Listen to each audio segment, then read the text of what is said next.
Di ba? Merry Christmas, Happy New Year, o kabog. Si Mother lang gumawa niyan. Yun yung si Mother ngayon.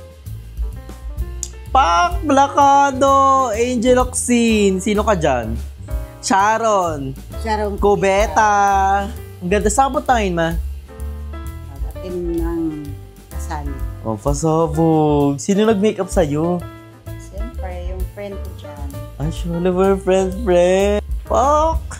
Blacado. Tingnan natin ang outfit. Outfit check lagi, Zay. Hala ka, perfect. Kaayo, prinsesa. At ang bag niyan, ka-juicy couture bag. Pasabog. It's giving! Perfect. Dining. Another chair na waiting. Dito naman tayo sa aming kitchen. So, makikita nyo guys. Christmas na ang atake sa aming house.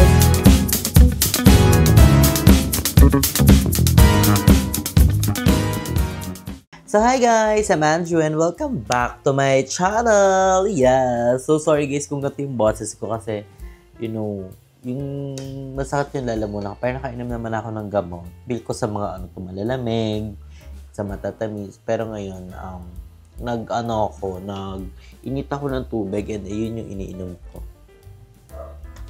Hindi man mainit siya, medyo maligam-gam lang. And nilagyan ko siya ng asin, then later, bibili ako ng Strepsil.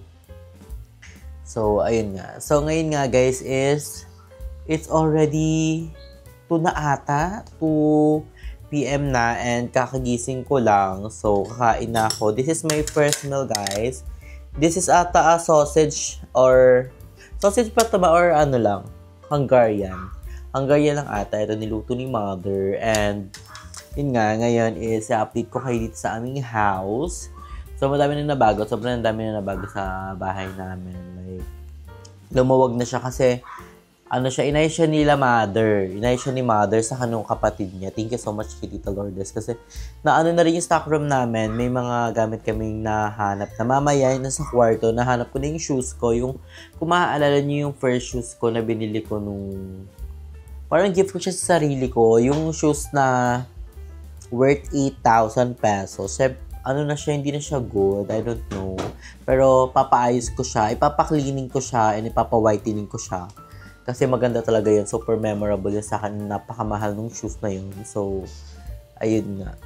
So, may decor na kami guys ng Christmas dito. Pasabog si Mother. Ayun, may paganyan. Pak! Diba? Merry Christmas! Happy New Year! O, kabog. Si Mother lang gumawa niyan. Matagal na namin yung design. And tinago lang ni Mother. Tingnan nyo si Mother ngayon.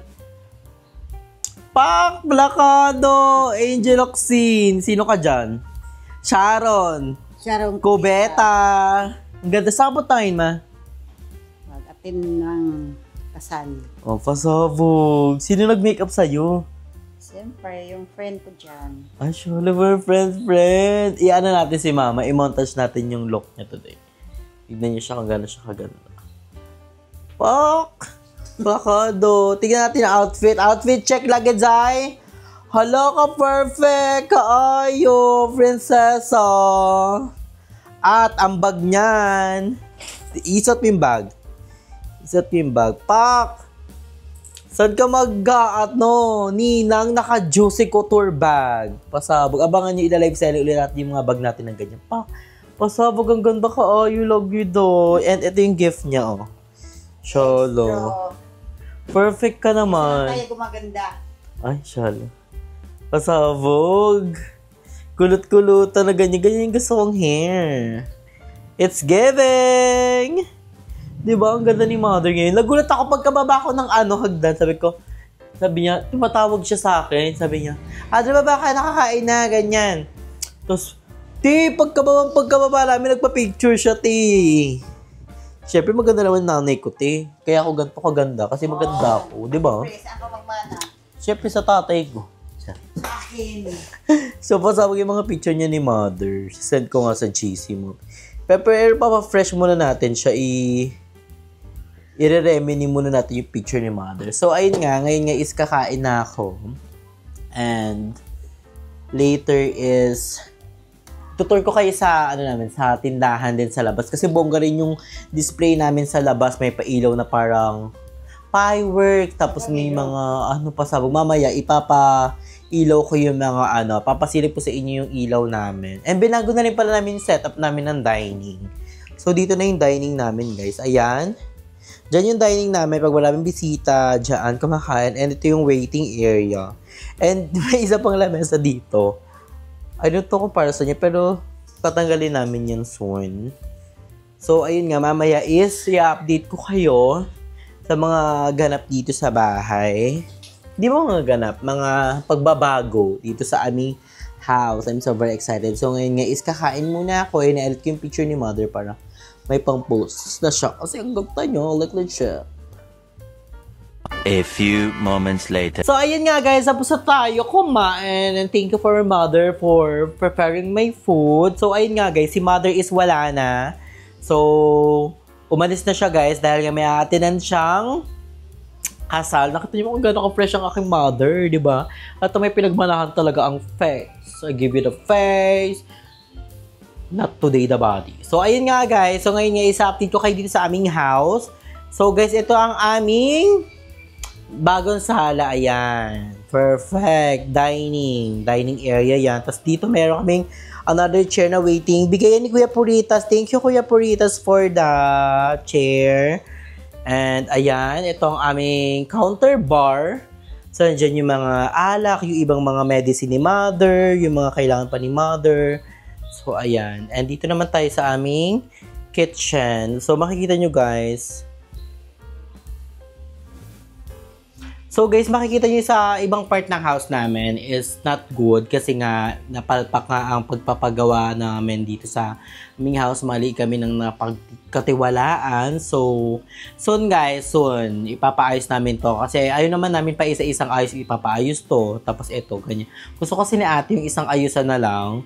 And about naman dun sa house, nakakita nyo sa mga fast vlog ko guys na nag-house hunting ako. Kasi nga, yung ate ko gusto niyang may idea siya. Kasi itong ini-stayan namin na bahay guys is patapos na siya. So malapit na siya matapos. Thank you Lord. Thank you for sa akin mga sister. Dahil malapit na matapos ang bahay na to. Syempre, good investment naman talaga ang house. So, ayun yung gusto ni ate. Pagkatapos na ito, mag-get ulit siya ng another house. So, syempre, ibang investment ng house. Diba guys? And be practical. Diba? So, ayun nga guys, basta update ko naman kayo guys if ever na magpaparenovate na kami, if ever naman na giget na kami ng bahay. Kasi guys, hindi naman pwedeng agad-agaran na may makita kang bahay agad-agad. Syempre, dapat i-feel mo din siya and syempre dapat meron kang extra money. Diba? Hindi mo pwedeng sakto yung pera mo like bibili mo na agad yun. Diba? Ano yun?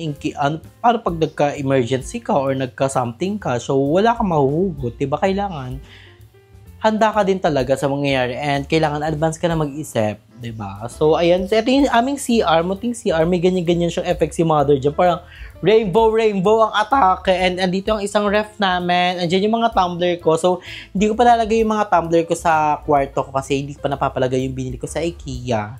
Yung parang division ata siya. Hindi ko pa napapadala. And ayan. Ito yung mga platuhan namin, yung mga baso. And dito yung aming lutuan. Ayan yung aming exhaust, yung mga everything. So, nakikita nyo naman yung guys sa vlog na nandyan ako cooking nidero. Diba? Diyan tayo nagaganyan-ganyan. So, I'm so very excited. So, update kayo guys sa aming labas. Medyo maingay lang kasi yung kapitbahay is nagpapatugtog. So, may ganito kami guys. So, Christmas ng atake sa aming house. So, update ko kayo sa aming tindahan guys. So, ayan. Ayan, pasilip lang sa tindahan. Nandito na yung lagay ng mga bag. So, hiniram niya ni mother kasi hindi pa naman ako live selling ng mga bag. Pero soon guys, i-live selling natin ulit yung mga Juicy Couture bag natin. Again sa mga bet guys, PM nyo lang ako para masaling sa inyo yung mga picture ng mga available na mga bag natin na Juicy Couture. Dahil soon live ulit tayo ng mga bag. So ngayon nga medyo lang tayo. Medyo may ginaganap pa kaya hindi tayo makapag-live. Pero babalik ulit tayo doon. So abang ka kay mother, ito ngayon ko lang ito nakita guys. May ganito pala siya. Lagay ng mga Meralco, ng mga water bill, ng mga everything. So ang perfect. So abangan nyo pag uwi na ni mother or baka sa mga susunod, itutour na namin kayo ni Mother sa kanyang tindahan. Kasi gusto ko yung mag-tour sa inyo si Mother para makita nyo. Dahil kanina kaso nga lang namamadali na sila Mother dahil may aatilan pa silang kasal. So, hindi ko na siya ginalgal ng boga kasi ayaw ni Mother nang ginagalgal siya, te. Lahat naman ata ng nanay ayaw nang ginagalgal siya. So, diba? Ayun, about naman dito guys, ayan, may speaker kami dyan. Diyan nagkakata, napakalakas dyan guys ng speaker namin. Then ayan yung TV namin. Tapos another speaker. Ang dami naman yung speaker. So ayan, dito ko na rin nilagay ito, yung blinds namin dati sa aming house. And ayan, may pa-mirror and everything. So, diba, napakaluwag na ng aming house. Ayun, makikita niyo yung house namin. Napakaluwag dati ng aming house talaga kasi nawala na yung mga ano nga. Pero eto nga, soon, tatanggalin namin tong isang table para dito na kami sa dining. Then, dito ay dito. Basta, update ko kayo sa bahay if ever na may gagawin kami dito kahit maliit lang na mga design.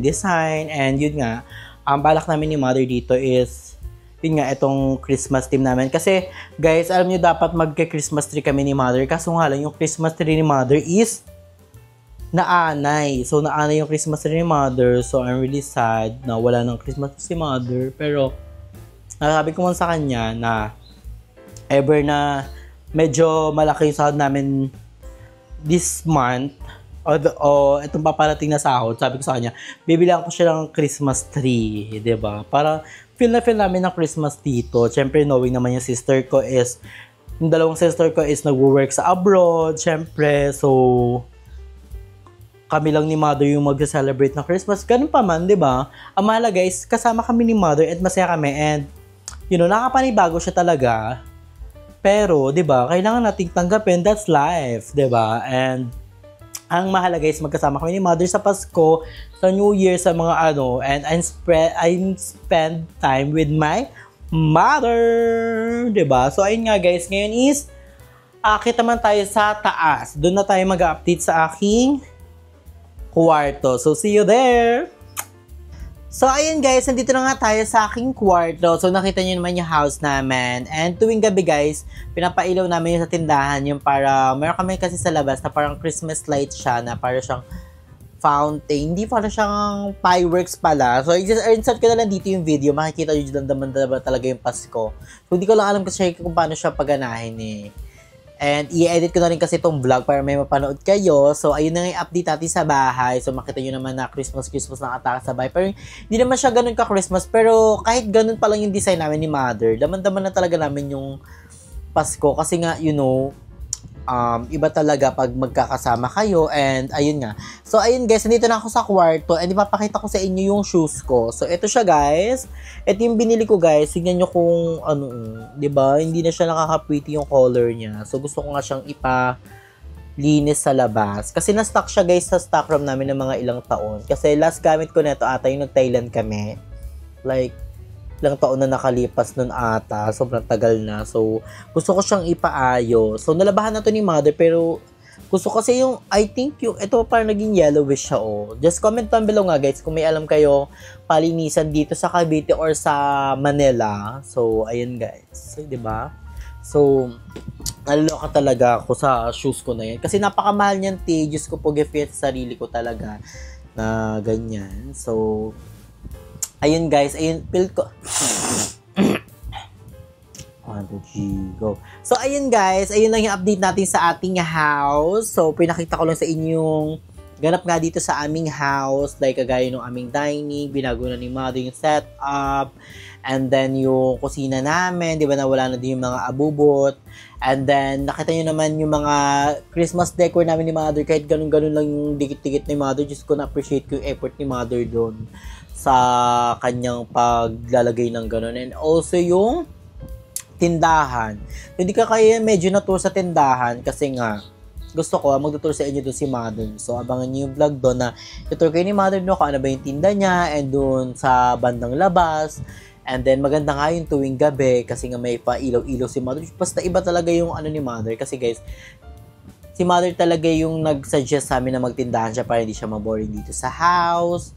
Diba, minsan wala din ako dito kasi nag-vlog nga ako sa Manila, pero nakakapag-chat naman kami ni Mother, nakakapag-update kami ni Mother na, kamusta ka naman, ganito, ganyan. Siyempre, diba, kailangan natin kamustahin yung parents natin everyday. So, ayun nga guys, and yung mga Christmas decor din namin sa labas, nakakatuwa dahil, makita mo lang yung mga ganong bagay, like, parang daman-dama mo na talaga yung Pasko kahit yung mga pailaw ng Christmas light, kahit nga lang yung isang yung pailaw dito sa kwarto, like iba-ibang kulay ng ilaw, makikita mo naman sa labas yung sa mga street, yung mga Christmas decor talaga sa iba't ibang lugar, 'di ba? So, ayun guys, iba talaga ang impact ng Pasko, kaya spend time with the family. Kahit hindi naman Pasko, grabe, lagi kayong mag-spend ng time with your family kahit hindi Pasko. Basta everyday, and also we need to be thankful for God for the blessing binibigay sa atin sa mga pagising natin. That's a blessing na, 'di ba? So, ayun nga guys. So, thank you guys for always supporting us and always be kind to other people. And, ayun, mag-ingat kayo palagi, stay healthy and fresh. So, abangan yung mga vlog natin. Thank you so much sa mga walang sawang sumusuporta pa rin sa atin. I love you so much from the bottom of my heart. So, mag-ingat kayo palagi, stay healthy and fresh, and enjoy life because life is a celebration. I love you so much guys. Love you all.